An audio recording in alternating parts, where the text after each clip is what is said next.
Welcome to the Cookbook, brought to you by Freebie Outdoors, Mensa Outdoors, and now part of the Tracks and Tackle Collaborative. The Cookbook, where wild game and wild stories meet at our table. That's it. It's a cookbook. Here, episode 3, finally here with Lee Bolner. We've been promising this for like 3 weeks. So, it's me, Josh Bookman. Cody, why don't you take it away, buddy? So this is take 2 of this video. We had a little bit of a technical issue. We'll just get that out of the way right off the bat. Still figuring everything out.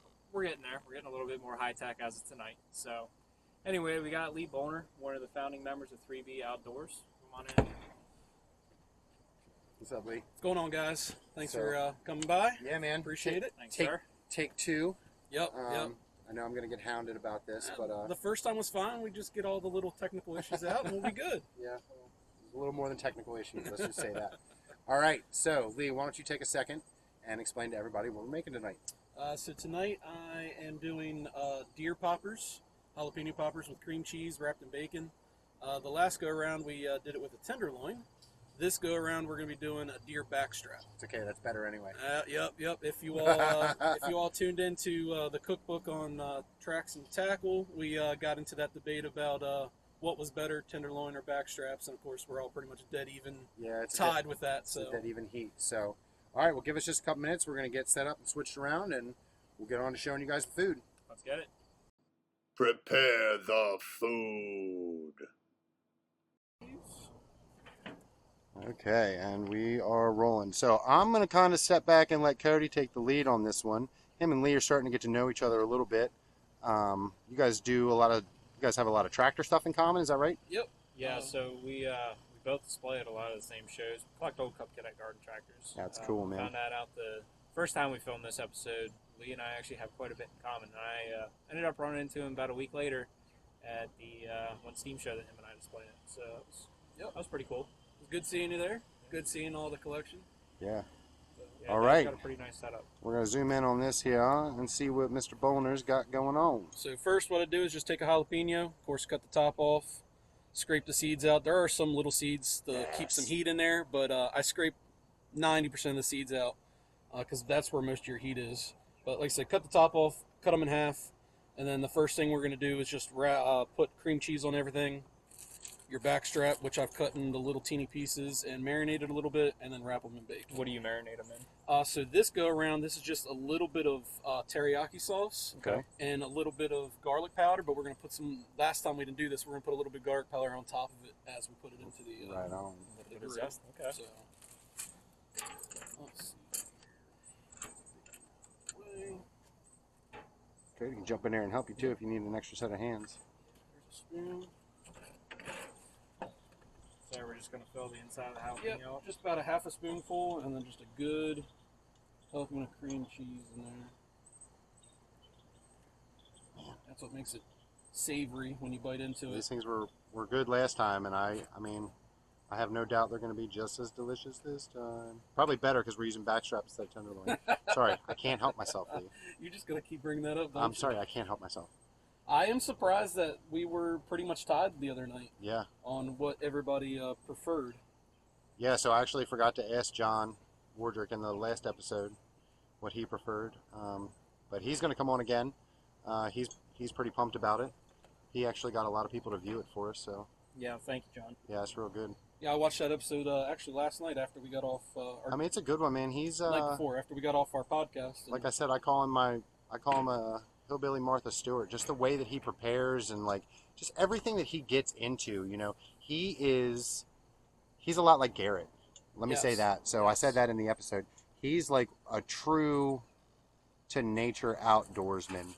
He hunts anything that he can hunt. He fishes anything he can fish, and he eats anything that he can put on the table. And I mean, he's got pigs, so like nothing goes to waste. He's got compost piles and stuff for all his guts and bones and all that kind of stuff. So that's really cool. Him and I go way back. Now, Lee and I met 5 or 6 years ago. He was working with Chris.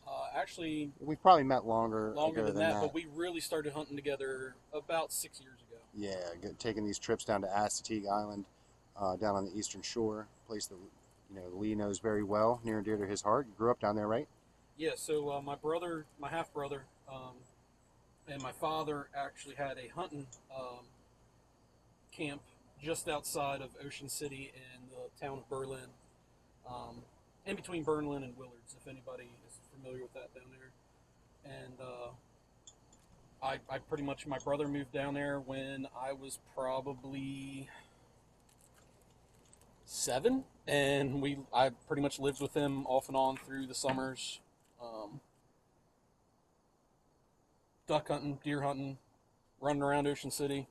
Yeah. Actually worked for Ocean City for 2 seasons.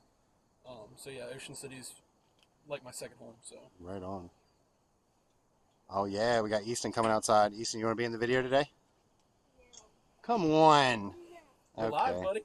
That's okay. Well, anyway, me and Lee have become really good friends over our love of waterfowl hunting. Lee was one of the first people that took me down to the Eastern Shore. When Chris and Goldhammer drew that blind spot at Codorus in Pennsylvania that first year, that was what really kind of hooked me into it. And then I think it was later that season we did our first turn and burn down to Assateague. Yep. You and Chris had done it years prior, and I know you guys had gone in there and killed piles of bufflehead.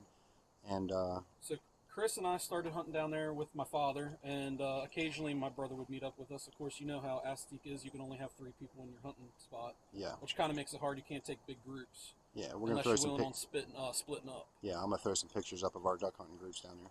So Chris and I used to go down, and I mean, we would slaughter some buffleheads, and then as years went on, we started really getting into the black ducks, and me and him had some amazing black duck shoots with Yeah. my father, and then we started getting you and Goldie to go along, and then Chris's boys going along now, and Hill, Yeah. my son, will be coming along here. That's right. Excited for that. So it's a family thing. That's right. So explain to me why you're wetting the toothpicks. So of course wet the toothpicks because I don't want them to burn and catch on fire. Yeah. So I let them soak overnight. When I was preparing the backstrap, I just threw a couple toothpicks into a water basin there and just get them nice and wet for the day. And then that way, when they're over top of the grill, they won't catch on fire. Right I guess on. it helps make them a little bit less rigid as well. So Yes, they don't snap 'cause as easily. they want to snap very easily. You just got to be very careful not sticking your hand when you're doing this. Yeah. I want to get a close up of the toothpicks going through the bacon. So just wrap the bacon, a nice toothpick, going through the bacon, into the pepper, and then all the way through, just like that. Yeah, man. Is this still from Brittany's deer? Yep, so this is her backstrap. We had her tenderloin the last time, and this is her backstrap. Bingo. I'll throw some pictures up of that deer. It's a beautiful deer.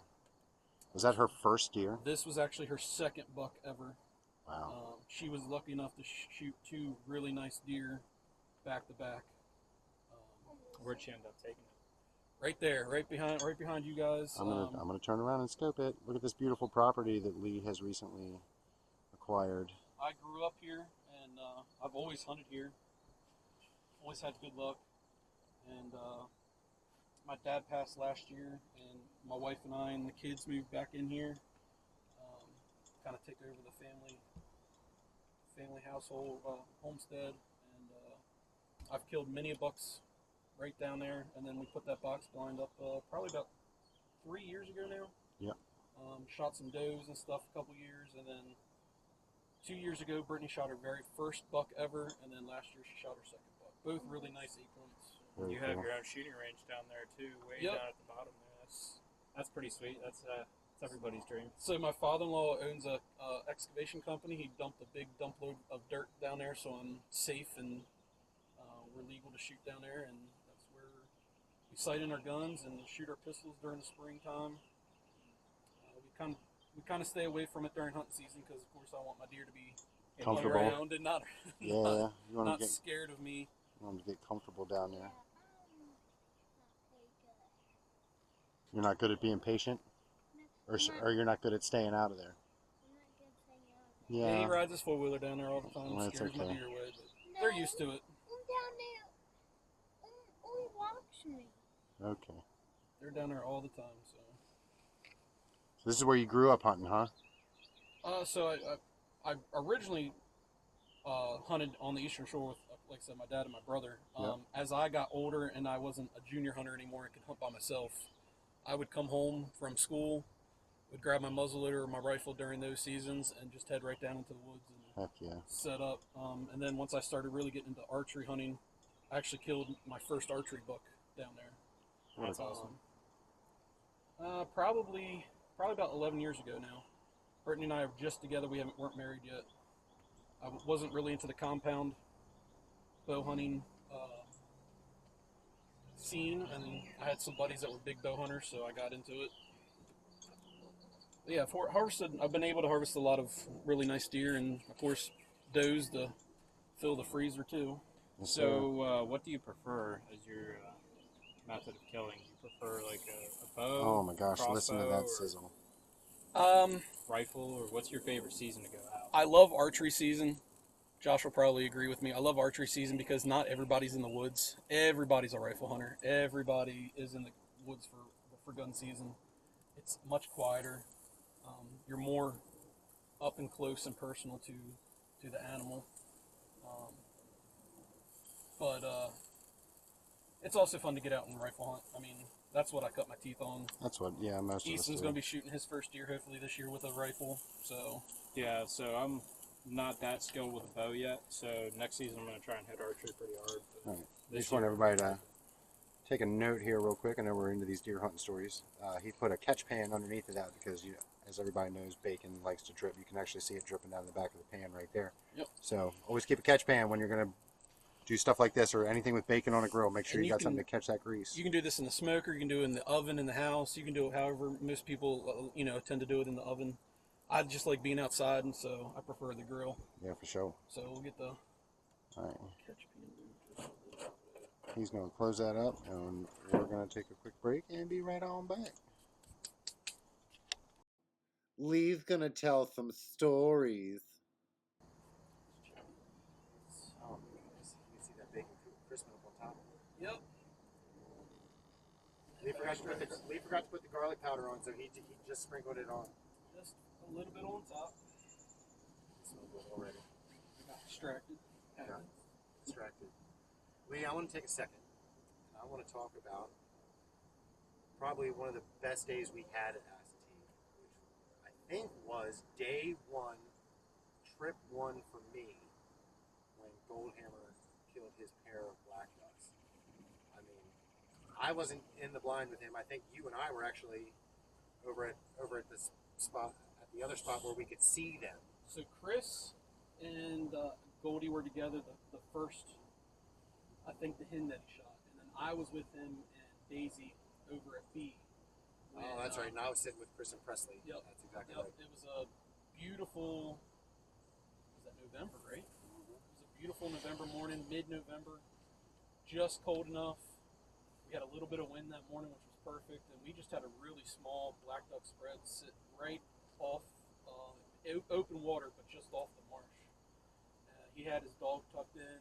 Me and him were just sitting there in the reeds, kind of like me and you did the last time we went out there. Yep. And sitting there talking, falling asleep. The sun's making us Yeah. nice and warm. And I heard splash, and I looked up, and there was a black duck just head up in the decoys, swimming around. I was like, "There you go, Goldie. There's your opportunity." Yep. And I think it might have been a 15-yard shot tops. Yeah. It was a beautiful, beautiful Drake black duck that he shot. I think we've all been able to shoot black ducks down there. Your brother got his pair down there. I've shot multiple pairs. Yep. I've only ever killed one black duck at Assateague. I've killed mostly buffleheads down there. And then But it was cool for me to see because I wasn't with him for either one, but we were close enough by that we could see the ducks decoying in each other's spread. So that was kind of cool to see. That's actually happened with me and Goldhammer a couple times. So yeah, to kind of explain it to where we are, so at Assateague you have what they used to call the handicap blind, blind A, and it's a nice big blind built up high off the ground, and we always hunt when we go together. We always try to hunt A and B. That way we can split up, but we're within 250 yards of each other. Yeah, it's a Nice hard walk. quick walk. Yeah, it's a very hard walk for those that have to go out to B. Yep. Because you're wading water up to your waist for about 200 yards of that. Yep. Until you can get up on the marsh and like walk around. But you're directly in front of each other. The way we set up, we're actually aiming towards each other. The decoys are, right in the middle of each other. But we work the ducks back and forth. I mean, they come up and down the coast, and one of us will be lucky enough to break a flock of ducks off. So we've shot mergansers there. We've shot buffleheads. Yeah, I smoked a merganser there last time we went down. Yep. Like 20 yards in front of us. It was swimming. Shoved them in a Pop-Tart box. Yep, and I put it in a Pop-Tart box and scared Chris and Lee later in the day, and that was always fun. So they've been on here for what? Maybe 5-6 minutes. Yeah. 5 minutes. Give them a nice turnover. Pray to the Lord that they don't fall apart. It usually happens, but that's all right. Oh, good, man. That's the fun of this. Makes it nice and messy. That's the fun of this. Get those peppers nice and grilled. Yeah. And so you grew these peppers yourself, right down there in your garden. Yep. So the wife is a big homesteader. She likes to can, and her garden doesn't look as nice as it did a couple months ago. It's kind of gotten overgrown, but Yeah, tomatoes, squash, zucchini, watermelon, pumpkins. I think she's got 76 tomato plants sitting Wow. in there. Heck yeah. Bell peppers, jalapeno peppers, wax peppers, a bunch of other ones. So yeah, we've been able to can a bunch of stuff this year, which is nice. So Josh knows because he's seen my place, but I live in a little apartment. It's got maybe like a 5 foot, 10 foot little bed around front. So earlier this year, when spring started up, my wife and I got tomatoes, cucumbers, peppers, all sorts of stuff that we were growing in there. Most of it's died off because we haven't had any rain in a while. Yep, that's what I'm happens. busy work and everything, but we're Yeah, there's nothing like having. Growing up, my dad always had a garden here, so there's nothing like going down to the garden and getting a fresh tomato oh yeah, or absolutely. a cucumber right out of the garden, just eating it. My kids are big fruit and vegetable eaters, thank God. So we eat a lot of fruits and vegetables. And the wife does a lot of hard work. I mean, she starts planting probably in March. We're going to put a big greenhouse up next year, so she can have a greenhouse to start planting a lot earlier. That's awesome. That's pretty much what my wife and I are trying to do. So back to the old Connect tractors and everything that Lee and I collect. Trying to use them to put a nice big garden in. So eventually I'd like to grow my own food. Yeah, I would love eventually to be completely self-sustainable. Of course, shooting deer, ducks, but we want to get chickens. I want to get a couple goats for garden. Just live off the land. I mean, that's what it's about. So I love knowing where all of my food comes from. And of course, there's some stuff we got to buy from the stores just the way it is. But to know where 90% of our stuff comes from, it makes me feel good. Yeah, and that's exactly why I'm getting into hunting this year. So for anybody that doesn't know, I'm in my early 20s. Like I said in our first episode, my wife and I got a place together here a couple years ago. We purchased way too much from the grocery store, and it's just way too expensive. So the big thing for me was I want to know where my food came from. I want to know that it was ethically killed, and I want to know that I'm saving money in the process of doing it. So for me, this year is really important. I'm kind of putting myself out there and trying to learn as much as I can so that I can. Everybody needs to know that when you first start hunting, it's an investment. You're not going to see your initial savings right off the bat because you're buying your license, you're buying your guns, you're buying your ammo, and you've got a freezer now, you're buying your bags. It's all these things that you have to accumulate in order to do this kind of stuff. But once you get to that point, I mean, it makes it so easy. Now, I want to transition for a minute, Lee, to something we have yet to talk about on this show, which is 3B Outdoors. That's what we're a part of. I'm from 3B. My brother Chris and Lee were two of the 3 founding members of 3B.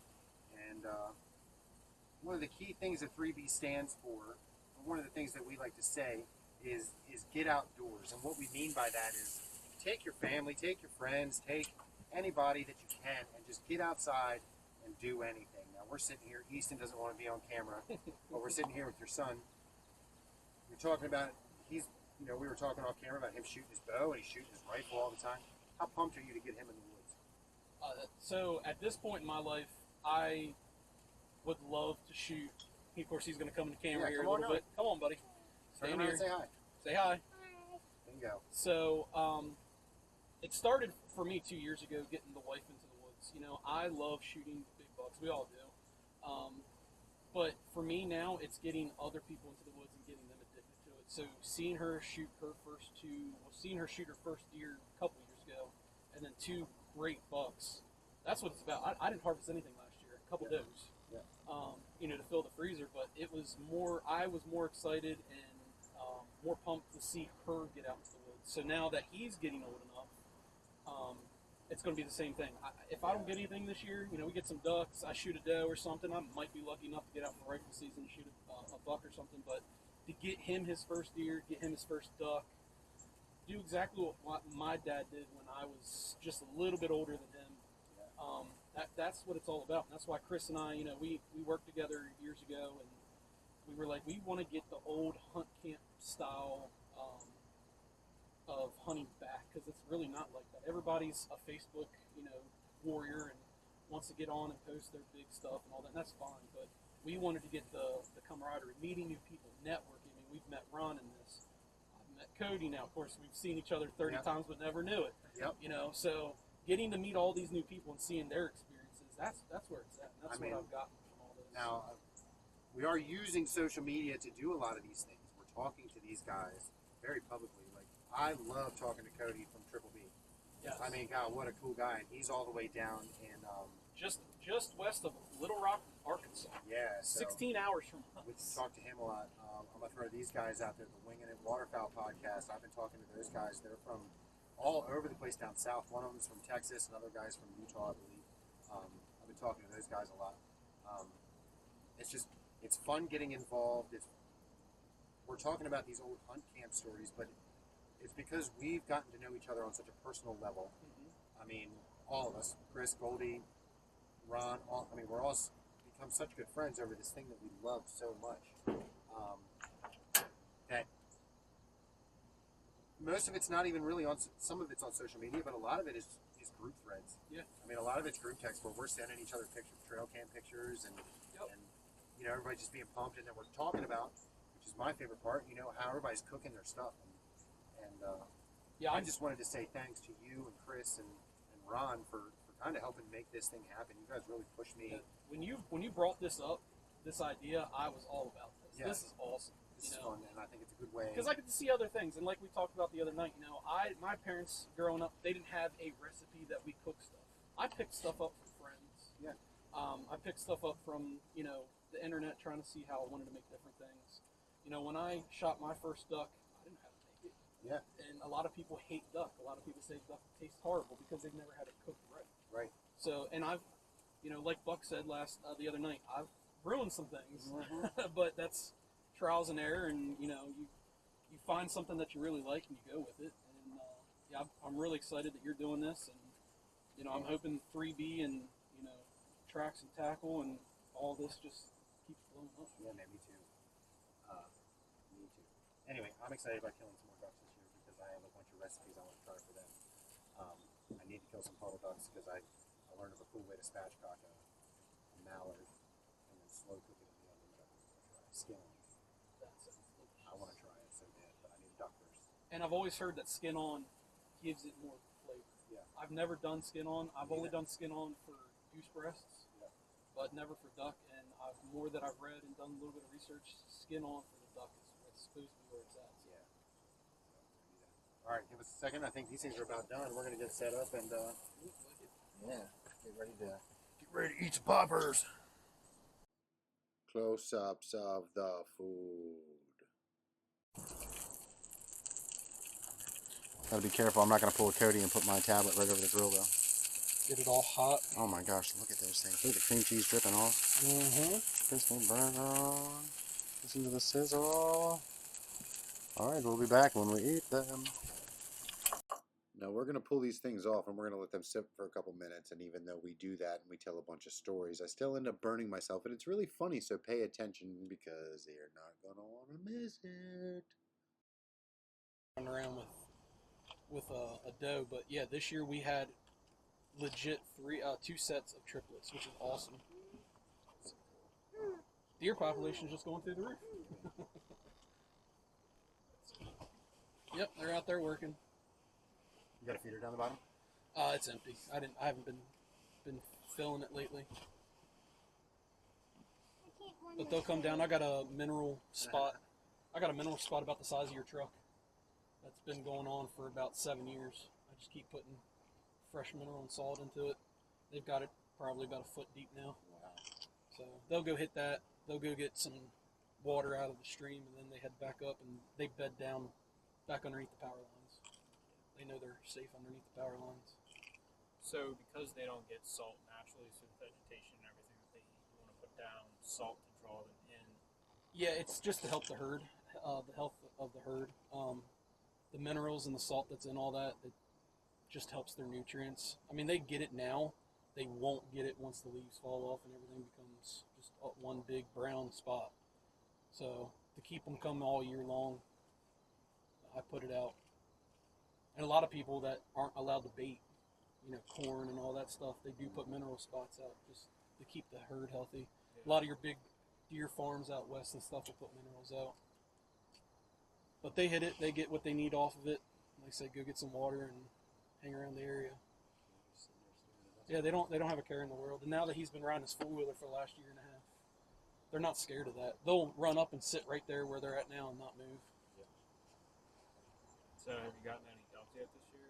Or? No, I wanted to get some doves for today. Okay. And Let it slide. We haven't killed any doves they yet were either. all in that tree. And of course, I'm surrounded by houses. I can't shoot them in the mornings. But every morning, I kid you not, probably 15 or 20 sitting up in the top of that tree just cooing away. Stupid state of Maryland. Why? Stupid state of Maryland. Let us shoot them in the mornings. There's no reason why we shouldn't be able to. And I've had more luck up at the farm with doves. But the last couple of years just haven't been good for dove hunting around here. Not at all. Not like them boys down in Arkansas that shoot. Yeah, man. Wasn't it 48 in a day? 3-man limit plus 3. That's a good sized doe. Yeah, she's a slammer, dude. Yes. A couple more weeks. Let these little ones stop feeding off her. And she's they're fair actually game. they're working down this way. She's going the other way. I think once their spots are gone. Oh yeah, they're I think once their spots are gone, that it's fair game to shoot them. 100%. It's my opinion. You have to get mad at me if you want to, but I put meat in my freezer. Well, and if you see a fawn with spots this late, if we have a harsh winter, they're not making it in for us. Now, if we have the winters that we've had the last couple of years, which has been complete bullcrap for all of us hunters, because your brother and I were duck hunting the day after Christmas in shorts and t-shirts down at Assateague. It's just unreal, but we need a good cold snap. We need a cold snap for a lot of reasons. Cuts down on the worms, and a lot of your squirrels and stuff like that. Cuts down on the insects, the mosquitoes. The pot flies that are taking out the deer. Mm-hmm. Yep. It cuts. Supposedly, from what I'm also hearing, is it cuts down on like the blue tongue that Maryland's been having. If we were to have super cold winters, it would kill that parasite, and we wouldn't be having the problems that we're having right now. But having mild winters, and the ducks aren't around. Oh yes. Depressing. All right, man. I think these things are. Yep. I think they're ready. I think they're ready to burn our faces off yet. Yeah.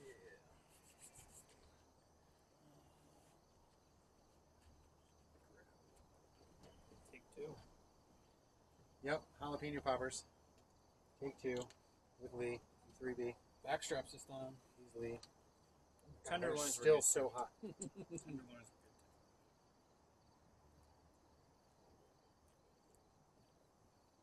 Ah. These are like lava. Oh my gosh, scared your deer away. They'll be back.